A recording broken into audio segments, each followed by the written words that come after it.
Signs: you're an INFJ, the rarest personality type. The INFJ personality type can be quirky, complicated, and sometimes downright contradictory. How do you know if you're an INFJ, the rarest of the 16 Myers-Briggs personality types? If you relate to most of these 21 signs, the answer just might be yes.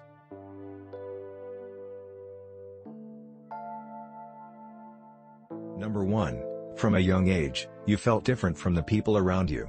Even if you had plenty of friends, you never felt like you truly fit in. Sometimes you faked being more like them so they would accept you. This is normal for an INFJ, because we need a sense of community and harmony with those around us. Number 2. You want to know what's really going on in people's lives. Not just trivial stuff like what they did this weekend or what they bought on their latest shopping trip. You want to dig deep and get at the things that no one else sees. What does the person in front of you really think? How does this person really feel? The fake facade they put up for other people doesn't fool you. Number 3, plans. You feel more comfortable having a loose plan for things than you do completely winging it. Number 4, you're social, but you can be both incredibly shy, quiet, and withdrawn, as well as charming, fun, and hilarious. For an INFJ, it's all about the situation, your mood, and energy levels, and most important, the people you're with.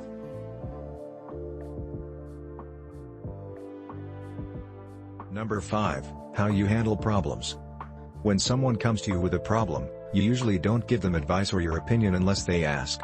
Instead, you ask them questions to help them better understand the situation and their own feelings about it.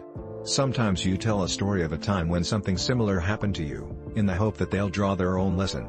You feel like you can usually see the path they should take, but you don't want them to do it just because you told them to, you want it to be their decision. This is why INFJs are often considered natural advice givers and counselors. Number 6. There are limits to your introversion. You are an introvert and you like alone time, but you can't be alone for too long. Eventually you need to reunite with your people. Your people are a handful of good friends who truly get you. Deep conversations with these people are priceless, and hanging out with them can actually boost your energy.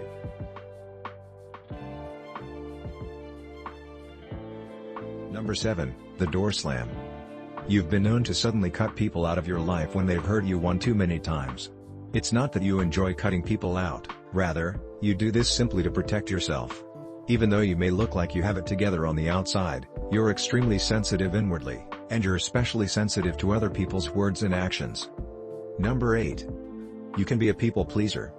Sometimes you try so hard to make other people happy that you forget to make yourself happy. This is likely one of the biggest problems you'll struggle to overcome. Number 9, empathy. You often feel like you see precisely what someone else is feeling, and you believe you know what they need deep down. You're not always right, but you tend to be more perceptive than most. Number 10. You have a destiny. You feel like you're destined for so much more than just dragging yourself to your 9-to-5 job to pay the bills. You want to help people and change the world, not just get a paycheck. The problem is you either don't know what your glorious purpose is, or you have an inkling, but you don't know how to achieve it. Number 11. Always striving. You almost always have this sinking feeling like you could be doing better with your life. This results in you constantly have secret self-improvement projects going on, like learning how to cook healthy meals, setting better boundaries, or getting better at articulating yourself. Sometimes you push yourself too hard as you attempt to achieve your perfect life. Number 12. Your defense mechanism. Sometimes you turn to people-pleasing to protect yourself. You're sensitive, so you can get really bothered when someone criticizes you or is disappointed in you. They can't criticize you if you make them happy.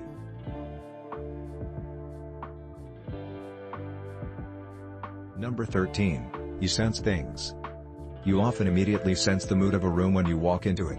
Likewise, you often absorb the feelings of the people around you. If they're excited, you get excited. If they're anxious, you get anxious, too. You tend to gravitate toward calm, centered people so you don't have to deal with as much emotional garbage. Number 14. Nothing but class.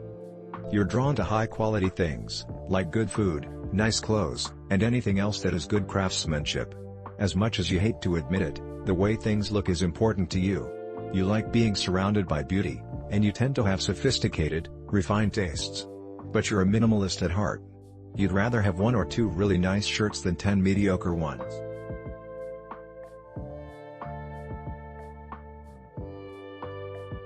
Number 15. Your secret feelings. You care deeply about the people in your life, but they'll probably never know just how much you care, because you keep your feelings mostly to yourself. You can have trouble articulating your emotions, even though you feel them intensely. And when our personality type falls in love with someone, we fall hard. Number 16. You care a lot. You're usually thoughtful, conscientious, and considerate. Other people who are not as conscientious can seem callous and even cruel. Number 17. Books, please. You love learning, especially when it comes to psychology, self-improvement, spirituality, and certain sciences. Number 18. Your head is way beyond the clouds. When everyone else is gossiping, discussing celebs, or talking about other trivial things, you often find yourself thinking about outer space, time travel, human nature, the meaning of life, and other more epic topics. You rarely try to steer the conversation in that direction, though, because you don't think other people will be interested.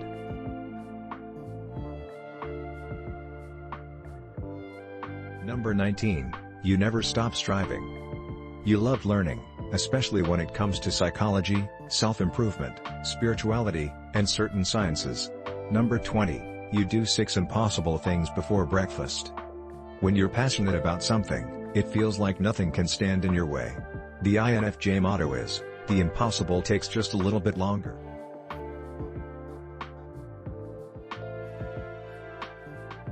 Number 21. You didn't ask to be like this. Other people see you as wise, insightful, and almost spiritual. They often come to you for advice and emotional support. You relish your role as the wise one, and you like being needed.